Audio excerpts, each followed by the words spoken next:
welcome back to Typecast Heroes, where we believe typology can save the world. I'm Jessie Miller. And I'm Amanda Fogelson, and today we're going to continue our little mini-series on you just took the MBTI test, now what? In the last few videos, we've covered I versus E, which is introversion versus extroversion, and S versus N, which is sensing versus intuition. Today we are going to be discussing T versus F, just thinking versus feeling. We also mentioned in an earlier video about how the Myers-Briggs test came to be and why the tests were tricky. So we covered how it was connected to Carl Jung's psychology of the mind. He had a system of binary forces that show how we take in information and make decisions. So today we are going to be covering feeling versus thinking, which is how we make decisions. As we said in our video about the history of the Myers-Briggs test, the test is a good place to start, but then it is very important that you do your own research to discover your true type, or you can schedule an interview with us and we can talk you through the test. We can look at your results and you can participate in our project. If you don't know what that is, go ahead and watch our video, Welcome to Typecast Hero, and you can learn all about what the research is that we do. Also, stay tuned to our channel and you can continue to watch as we give information about all of the cognitive functions in preparation for our podcast series that should be released this summer. So, as mentioned, today we are discussing that third letter in the code, T versus F. So if you are an F, it's been usually said that you are a feeler, and if you get T, you are a thinker. So a lot of people take the test and then they kind of get upset because they're like, no, I'm a thinker, or no, I'm a feeler. So what is the big secret about this, Amanda? In all actuality, we are all thinkers and we are all feelers. We all feel, we all think. And they go hand in hand. Mm-hmm. Every single person has a T and an F in their cognitive stack. Mm-hmm.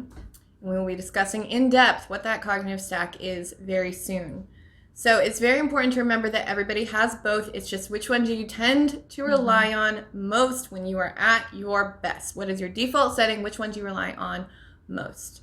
So no one relies on thinking 100% of the time, and no one relies on feeling 100% of the time. But there are certain trends, which is why it's important to understand the definitions and to understand how the implications that could have on your behavior. Mm-hmm. So for feeling, there are two types of feeling you could use. You could use extroverted feeling or introverted feeling. Again, as we keep saying over and over and over again, extroverted feeling or extroverted does not mean that you like people or don't. It means, are you looking at the outside world for the feelings, or are you pulling from yourself for the feelings? So feeling, as Carl Jung refers to them, means your morals or ethics or values. So if you are an extroverted feeler, that means that you are looking at the feelings for the people around you, from the culture around you, and you are using those for feeling to make decisions. If you're an introverted feeler, that means that you have your own internal code that you live and make decisions by. For thinking, that's logical reasoning and it is data. Extroverted feeling and introverted feeling, they come with a lot of stigma, and we will cover those more in depth with later videos, but just to clear up a couple of things. There are a few stereotypes around them both. For FI, a lot of people, for introverted feeling, sorry, I warned you about that in our last video. So for introverted feeling, there's a lot of stereotypes that you're just in your feels all the time. Like you're blue, you're just a very emotional person or a very sensitive person. And while you can see that trend, that does not necessarily mean that is the end all be all of who you are just because you're an FI user or an introverted feeling user. Right. A lot of people, because they have so many feelings all the time, introverted feelers actually can tend to be kind of detached or unemotional because they have to deal with their emotions so often that they get kind of overwhelmed by their own feelings. And so they learn how to be put up like a wall basically to function. So almost a robotic type of facade to just exist because they have to deal with their own feelings all of the time. And it can also be kind of exhausting. We all kind of learn different coping mechanisms. So depending on what sort of life that you've had up until the point that you take the test or you get involved in this theory or you watch this video, you could be very detached and you might think, I'm a thinker now because I don't really deal with those emotions anymore. Well, in reality, it could be that you just developed a coping mechanism for dealing with your feelings. Yep. And same thing with extroverted feeling. A lot, we hear it all the time that people feel like they may be an empath because they feel all the feelings of everyone around them. And I feel like personally, I think that's the number one stereotype about extroverted feeling is that you can literally feel everyone. And it's not that it's not that it's never true. Right. There are certain tendencies, there could be trends, but that is not every extroverted feeler is an empath. That would be half of the world. Right. So that's just not the case.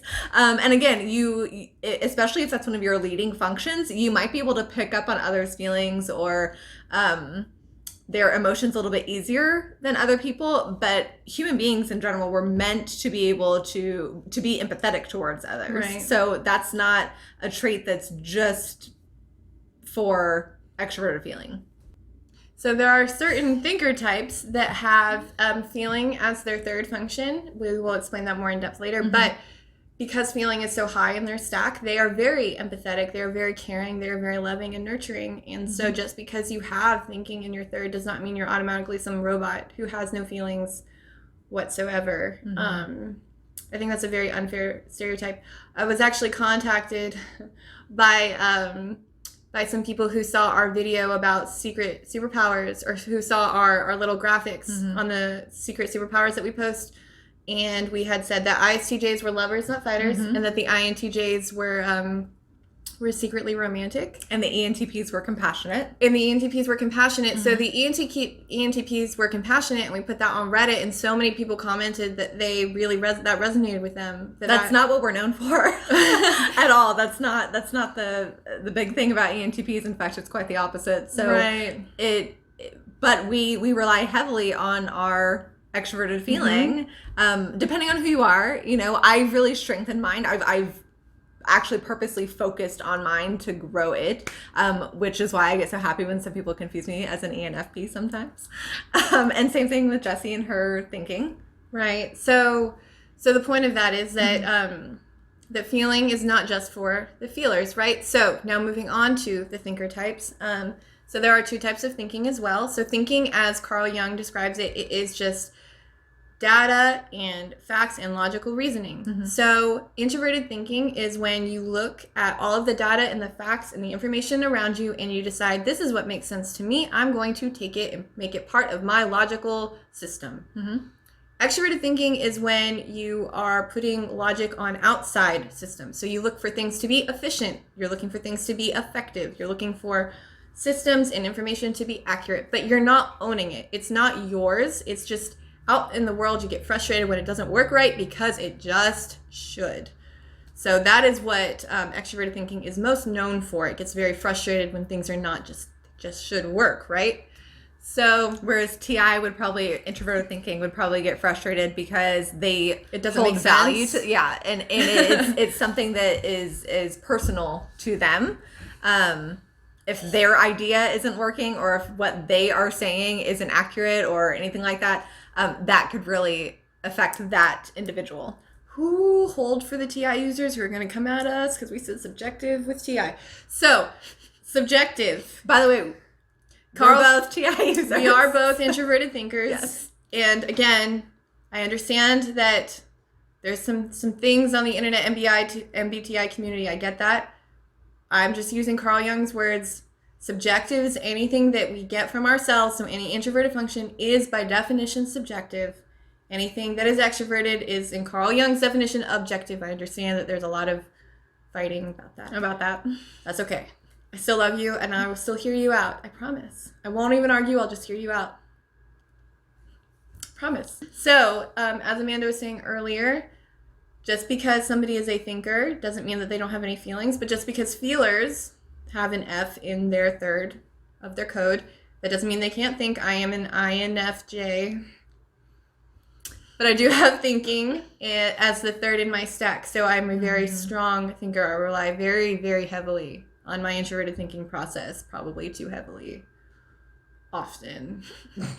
It gets me in trouble all of the time. So again, why does this matter? Because I feel like everybody should be able to say it with me. Language. We have to use the right words to describe what's happening to us. So if you are so dead set on being a thinker because you think you are so logical all of the time, then you are not going to be able to describe what's accurately going on in your mind. You are not going to perceive yourself accurately, and then you're not going to be able to talk about these big infrastructural implications that we want to talk about in our podcast.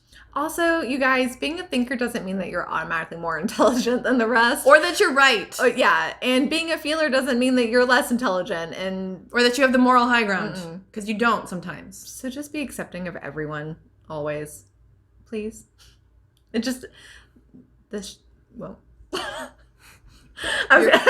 extroverted feeling is coming out. Look at that. It is. It honestly kind of pisses me off when people assume that, again, this is kind of going back a few years, but when I started first taking the MBTI, which we're going back to high school here, but I do feel like everyone was talking about like, oh, I got a T and I'm so much smarter or whatever, or like if you got an F, it somehow, I don't made you less into really? Maybe because I was part of that thinking crowd and that's what I heard. I mean, I was part of them too. I just don't remember. I have bad memory though. Because I'm an INFJ. And see, I didn't remember this moment until right now. I remember very, very little of high school. Why are we? This is fun. I don't know. This is a fun conversation. We went together. We went to high school together, just so you know. Yeah. We have known each other for over a decade. Long, long time. Shit, almost longer than that. 15 years. 2020. 14. We were 14 when we met. Yeah. It's 9th grade. 8th grade. 8th grade formal. With it. Oh, after. Yes. We wore the same dress. We did. It's fun times. Oh my God. Right here, can we post a picture? Do you have a picture of you in your I do not. Oh my God. You have to find one for this video. I have no idea. You have to find. This is the 3rd video, so this is coming out Wednesday. I do have one. Find one. I actually do. I know exactly where it is. You have to get it. Give it to me so we can put them in here. I have one. Yes. That I will send it to you. Okay, thank you. That is absolutely outrageous. Oh my God. Do you have it too? Yes. I look ridiculous in it. So do I. Well, it's a bright blue sparkly dress. Sequins, guys. It was 2004. I don't even think it was sequins. I think it was true sparkles. It was the itchy sparkle. It was. Yeah. It was horrible. And it had ruffles and it was like slanted, like, yeah. Mm-hmm. It was asymmetrical. Yeah. Anywho. It was fun. So that's it for F versus T. That's it, guys, for F versus T. And now we've given you a little bit of our backstory, which I had been very adamant I would not do. But I'll bring it out of her, guys. So just let me know what you want to know. Do you think they heard that? Was that loud enough? Was that sigh loud enough for you? All right. Well, thank you for watching Typecast Heroes, I guess. At this point in time, I don't even know what's happening. We'll see you on the next Typecast Hero. Bye. Bye.